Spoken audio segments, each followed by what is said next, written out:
neighborhood, Shaughnessy Village. Come on. I walk down round Shaughnessy Village, watch a crackhead chat with the pigeons, saying I won't live my whole life lying down. And I pass by that hopeless lady. I never heard him say it.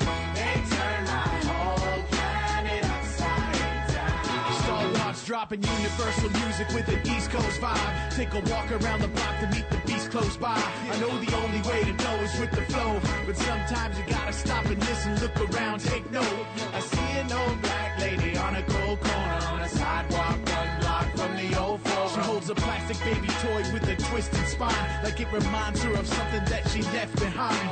I see her wipe the snow off her makeshift bed. Looking at the doll, I could overhear what she said. She said, sometimes a smile, sometimes a tear. Welcome back to Game Points. I am your host, Matthew Ross. We're here till 9 o'clock tonight, early summer edition of Game Points. We're back on Sunday, 6 p.m. till 8 p.m. Mocon will be back for that edition, not here right now. Marco Polo's on the board, Stefano Micella helping us out. And the song you're hearing is by our in-studio co-host, special co-host for today, for the first hour. That would be Mr. Annakin Slayd. You can go to AnnakinSlayd.com. That's AnnakinSlayd.com. What's the name of the song? That's called Shaughnessy Village, actually. It's the little, not a lot of people know where Shaughnessy Village is, but it's a little 3-street area between Atwater and Fort.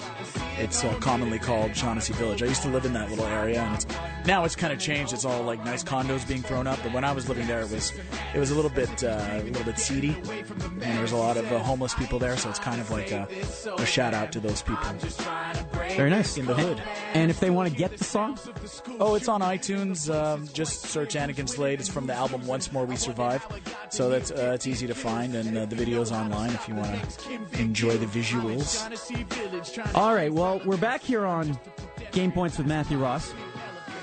And we're talking some baseball here this hour, and certainly we're bolstered by the attention we've received in the last few days, certainly, for Expos Nation. I did an interview today with CTV National News, which I don't believe will air today. I believe it'll be some point this week, something about a royal baby taking precedence right now in the news. Don't get me started. No, that's literally what they said. So yeah. we're bumped for a baby. But it's interesting, they send Geneviève Beauchemin to cover Expos Nation, and she's the same lady covering the Boston bombings. It's a surreal experience seeing, how far and how great this interest has been. It's not just a fly-by-night sort of thing. It's still garnering more and more and more interest, which is wonderful. And so the number one question I've got, I don't know about you, in the media is, aside from, finances and stadium, is why would things be any different this time around if the Expos got a team back? And I've answered very systematically with a response. And you and I talked about this off air, I think it was yesterday.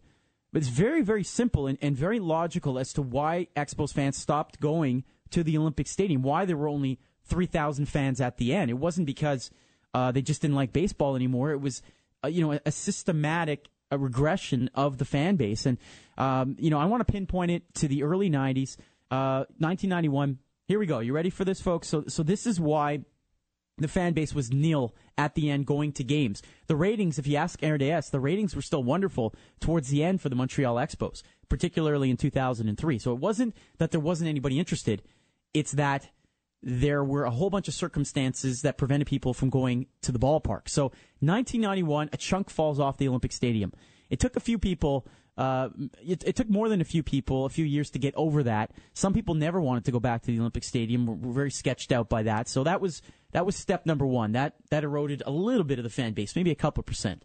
All right. It's 1994, best team in baseball, strike hits. They sell off their cleanup hitter, their starting pitcher, the relief, the closer, their center fielder, all gone before the 1995 season begins. Gone. About 20% of the fan base never comes back, says that's it. We see the writing on the wall. We can't support this team anymore. I can't believe they just did that. The local owners don't have any money. It's gone. It's done. Miraculously, 1996, they're competitive again. They almost make the wild card spot. 1997, Pedro Martinez, top 5 in popularity, you'd say, in the history of the Expos, maybe? Definitely the number one pitcher. Yeah, absolutely. Number 1 pitcher, Pedro Martinez, wins the Cy Young Award. First time in the franchise's history. What happens? He's traded away. Gone. And that, again, eroded a lot of the fan base. Not to mention some of the other guys in 96, like Moises Alou, who didn't get re-signed. Won the World Series with the Marlins Cliff in 97. Floyd, who was a big hope. And they were all, just basically went their own way. So there you go. So already you got about 35% of the fan base gone, done, not going to the Olympic Stadium anymore, out of protest, out of spite, whatever the case may be. The late 90s, they try and get a stadium deal done. It falls through. People start to lose a little more hope. A little less fans start going to the ballpark. It's all very logical, this explanation. It really isn't, a mystery as to what happened. Jeffrey Loria comes in. There's a little bit of hope, except that he removes the Expos from English radio. Like that. Doesn't like what they want to pay locally. So Dave Van Horn spends the 2000 season, his last season with the Expos, on internet radio in 2000. All right? With 37 people listening. Dave Van Horn. Unbelievable. So, again, another level of the fans not coming back. Loria, obviously, deep sixes the stadium deal or doesn't like what's happening, says that's not going to happen. People see the writing on the wall. Less people start to go. Then Major League Baseball takes over the team, says they're going to be contracted. Okay? Lot more people say, you know what? This is the end. I'm not going back.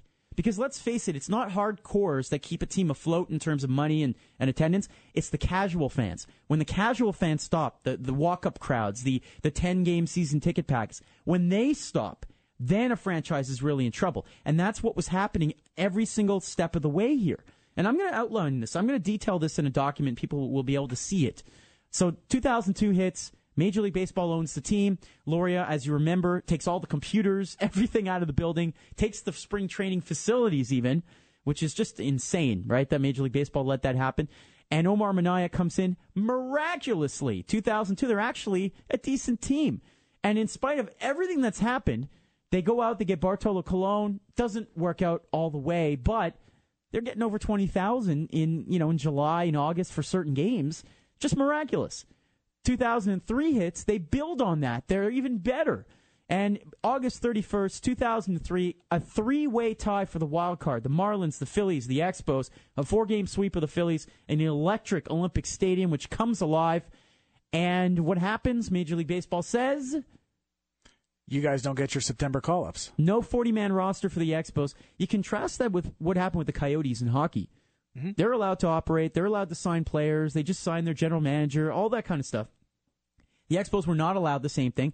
And concurrently, some of the home games being played in September were in Puerto Rico in the middle of a pennant race, a wild card race. So, it's amazing to me how people don't understand what happened to the fan base.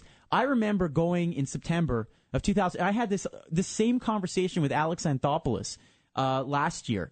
In May, I believe it was. Of course, Alex, now the GM of the Jays, former Expo employee and a rabid Expo fan back in the 90s. And I remember telling him I went to Champs. I was trying to go to Champs to watch the game when they were playing in Florida in September. And it was the first time I had gone to Champs to watch the Expos on the road in years, since like the mid-90s. And you couldn't get a seat. I couldn't get in the building. And Alex says, you know what? I remember that series. I tried to do the same thing. And so you knew there was something building. And, of course, right here on back then, Team 990, they had the broadcast. The post-game shows were electric. Everything was sort of building. Mm-hmm. And then, of course, the collapse in September. It's funny. Some idiot made the comparison of the Coyotes that you just mentioned, saying that it's similar. Why should the Expos get a team? It's the same as the Coyotes. What that idiot doesn't understand is that the Coyotes never had good attendance.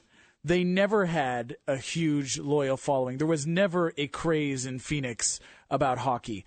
But the Expos were actually at one point more popular than the Canadians in the early 80s, believe it or not. Some people would think that's not true, but it is. They were outselling the Yankees in attendance. They were the top 4 in National League attendance. People forget that. We're getting 60,000 people a game once, or twice even, I think, for that series against the Cardinals in the early 80s. People don't realize that baseball is ingrained in our culture a lot more than hockey is in Phoenix. So don't give me those dumb comparisons. Tampa's another dumb comparison. Baseball doesn't work in Florida. It's obvious. I mean, Miami is another example. So don't compare Florida to Montreal as far as baseball cities go. The Marlins, by the way, have had a losing season every single year of their franchise's history except for the 2 World Series seasons, right. if you can believe it. But well put. Certainly no arguments there. And we haven't even mentioned the other variables as we go to break here on Game Points. How about, I don't know, the fact that we only get a few months of summer a year and nobody wants to spend it indoors? Yeah, that's something I said last night, too. If we can go out, we're going to find an excuse to go out. So if there's a downtown stadium, you can bet people are going to leave work and go and catch a beer in an open-air ballpark. You know, personally, I'm not a smoker, so I don't enjoy the Crescent, terraces. So I'd rather go to a ball game. There's no question about that if I'm downtown. And the other factor, of course, the location. You leave the Olympic Stadium, you're outside. You're like, right, they won, big game, woo. Where do we go to party? Oh, wait, we got to go back inside, get on the metro, and go downtown. I mean, it's a huge factor. And I think in this one segment we've explained every reason why the Expos didn't have a fan base. Oh God, I can give you. You did a fantastic job. I can give you 5 or 6 more reasons. Honestly, maybe even 10. Honestly. Wow. All right. Well, we'd love to hear from you out there as well if you have any thoughts on what we've been talking about. Other side of the break, we'll take your calls, hopefully. 514-790-1690 is the telephone number. Another Annakin Slayd song here. If you haven't heard it, then wake up. So remember the Expos. You can find that on YouTube as well. It's Game Points here on TSN 690. We will be back.